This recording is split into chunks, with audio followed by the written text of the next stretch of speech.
सगळ्यांना माहिती असेल, महाराष्ट्रात, आपल्या गावात, भारतात नव्हे तर जगात ज्या गाण्यानं धुमाकूळ घातला ते महिलांवरती गाणं होतं. त्या गाण्याचं नाव आहे शांताबाई. कोणाकोणाला गाणं माहितीये? सगळ्यांना माहितीये. ते गाणं ज्यांनी बनवलं ते संजय लोंढे. आणि त्याच बरोबर आमच्या कार्यक्रमाचा पार्श्वगायक गणेश लोंढे. एकदा गणेशसाठी जोरात टाळ्या झाल्या पाहिजे. गणेशला संगीतातलं उत्तम ज्ञान आहे, त्याला सरस्वती प्रसन्न आहे. त्याला कधी कुठलंही गाणं आठवलं तर तो एका शब्दावरती लगेच गाणं उचलतो आणि तो गाणं गाताना अजिबात वाचून गाणं बोलत नाही. त्याच्यामुळे एकदा जोरदार टाळ्या गणेशसाठी झाल्या पाहिजेत.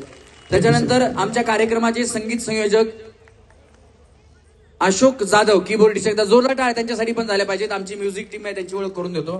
त्याच्यानंतर साईड रिदमवरती आहेत अभिजित घोडके, त्यांच्यासाठी पण जोरदार टाळ्या. आणि ढोलकीवरती आहेत ढोलकी झाली बोलकी. या कार्यक्रमामध्ये त्यांनी आपली ढोलकी महाराष्ट्रापर्यंत पोहोचवली असे आमचे गुरुवर्य लखनजी आडागळे, त्यांच्यासाठी पण जोरदार टाळ्या झाल्या पाहिजेत. त्याच्यानंतर गेम्स लावण्यासाठी सोनू, तुझा माझ्यावर भरोसा नाही का? ये सोनू ये. जगन ये. हा गेम्स डिझायनर आहे आमचा शुभम नुळे, एकदा जोरदार टाळ्या याच्यासाठी. आणि दुसरा जगन मेत्रे, याच्यासाठी पण जोरदार टाळ्या. हे सगळे कलाकार आहेत, गेम्स डिझाईन लावतात ते. आणि हा जो शूटिंग करणारा मुलगा आहे तो प्रशांत पाडाळे. तुम्ही मोठमोठ्या गाड्यांचे जे ऑफिशियल व्हिडिओ बघता, रेड बुल असेल, वेपर्स असेल, अशा ब्रँडेड कंपन्यांचं शूट करण्याचं काम प्रशांत करत असतो. आणि त्याच्या हातात मोठे कॅमेरे असतात, पण आमच्याकडे आल्यानंतर आम्ही त्याच्याकडे किती मोठा कॅमेरा देतो बघा. एकदा जोरदार टाळ्या आमच्या टीमसाठी झाल्या पाहिजेत. त्याचप्रमाणे स्टेज अतिशय उत्तम आहे, लाइटिंग